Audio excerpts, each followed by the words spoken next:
Oke, halo semuanya. Kenalin, nama saya Gede Dharma Wijaya. Kali ini kita akan belajar terkait BST. Nah, apa sih itu BST? BST itu adalah singkatan dari Binary Search Tree. Jadi BST itu merupakan, kalau di bahasa Indonesia adalah pohon pencarian biner. Lalu kenapa dia disebut pohon? Karena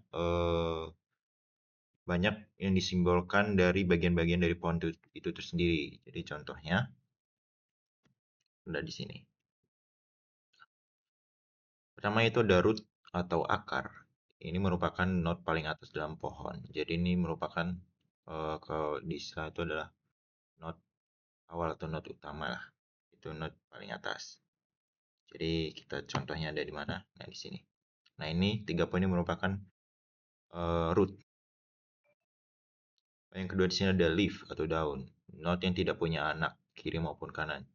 Leaf adalah ujung dari pohon. Jadi leaf itu adalah node yang nggak punya anak. Simpel itu. Contohnya nih, ini angka 7. Karena dia udah nggak punya anak ke kanan atau ke kiri.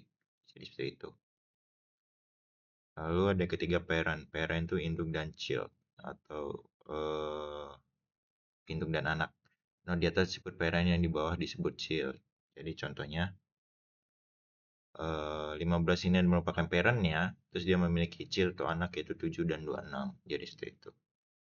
Oke, mari kita lanjut. Pertama adalah pengertian dari binary search tree. Jadi binary search tree atau BST adalah struktur data yang berbentuk binar di mana setiap node memiliki paling banyak 2 anak, yaitu ke kiri dan ke kanan. Jadi kuncinya itu sebenarnya ada di kiri dan kanan. Kenapa kayak gitu? Nah, ada di slide selanjutnya.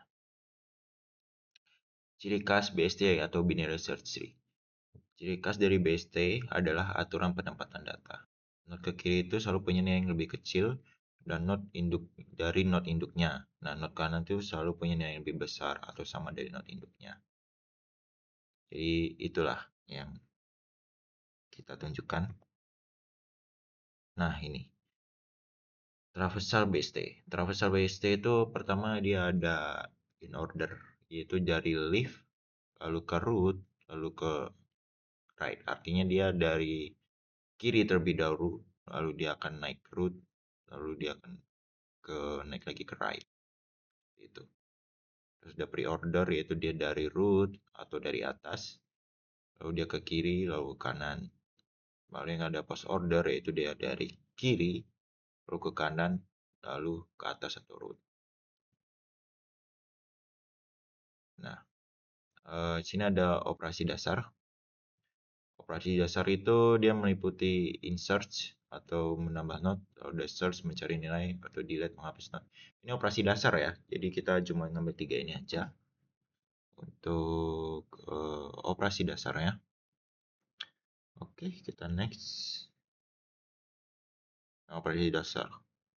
Yang pertama ini ada insert, itu menambahkan node.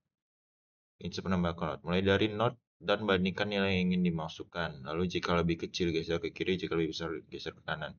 Jadi saya katakan awal tadi, kuncinya ada di geser kiri dan geser kanan.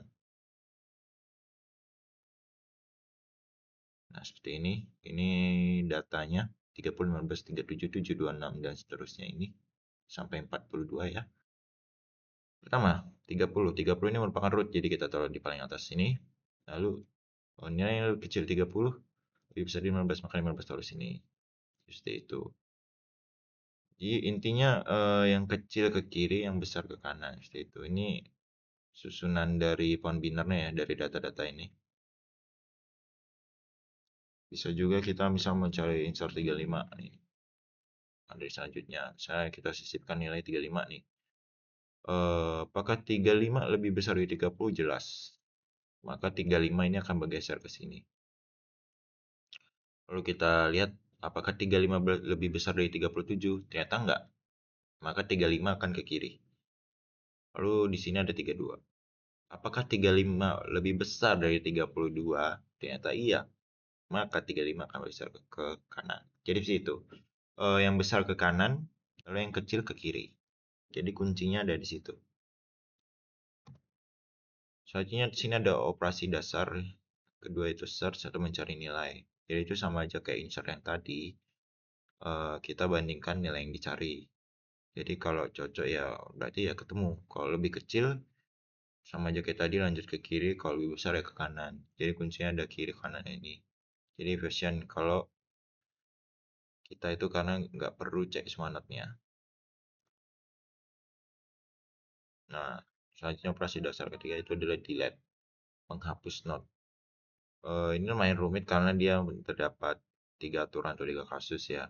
Yang pertama itu adalah not tanpa anak, tinggal hapus. Kalau yang ini gampang lah ya. Contohnya di mana?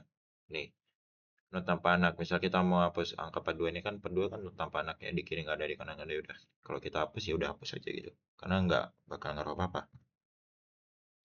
Lalu yang ketiga ada not dengan satu anak, sambungkan anaknya ke parent. Jadi contohnya apa? 45. 45 mau kita hapus nih. Waduh, mau ganti yang mana nih? Mau ngambil yang mana? Ya udah, anaknya dari 45 ini kan 42. 42 ini naik. Jadi 45 nggak ada, kita hapus jadi 42 yang naik di sini. Jadi kayak gitu. Oke, ini ada nol dengan dua anak. Di sini kita adalah cari in order successor atau artinya adalah nilai terkecil dari sub ke kanan. Jadi kita ganti posisinya loh, hapus not yang diganti. Jadi kayak gimana? Masalah kita hapus 37. Nah, 37 dihapus, maka yang akan naik adalah 42 di sini, lalu 45 akan di sebelah kanan. Jadi seperti itu. Oke, untuk aturan delete saya rasa mudah ya untuk dipahami. Kita next lagi ke, nah ini tadi 35.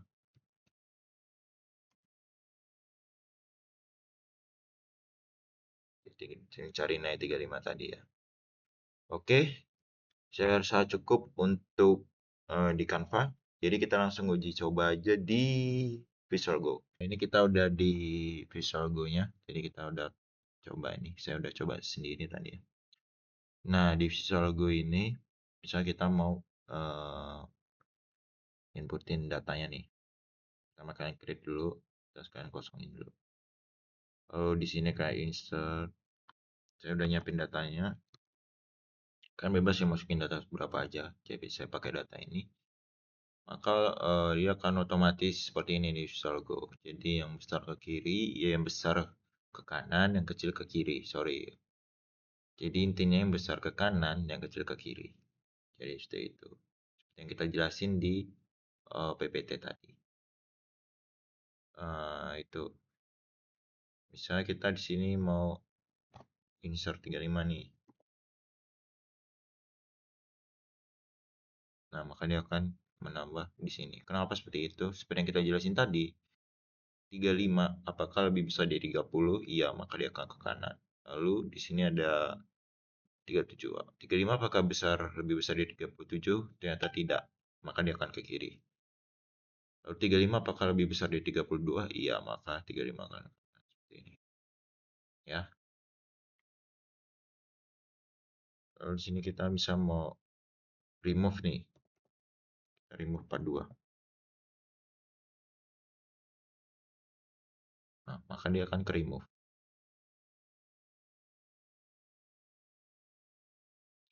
Jadi aturan delete ini sama aja yang kayak kita jelasin tadi. Jadi misalnya nih kita mau nge-remove 37, ya udah sama yang kayak kita jelasin tadi di PowerPoint itu. Di sini di Visual Go nih kita bebas ngotak-ngatik ya, sesuka kita. Tuh, ya. Jadi sekian video dari saya. Kurang dan lebihnya mohon maaf. Semoga kita dapat saling berbagi ilmu-ilmu yang kita pelajarin ke depannya, yang kita dapetin juga. Makasih yang udah nonton. Semoga dapat bermanfaat lah ya. See you.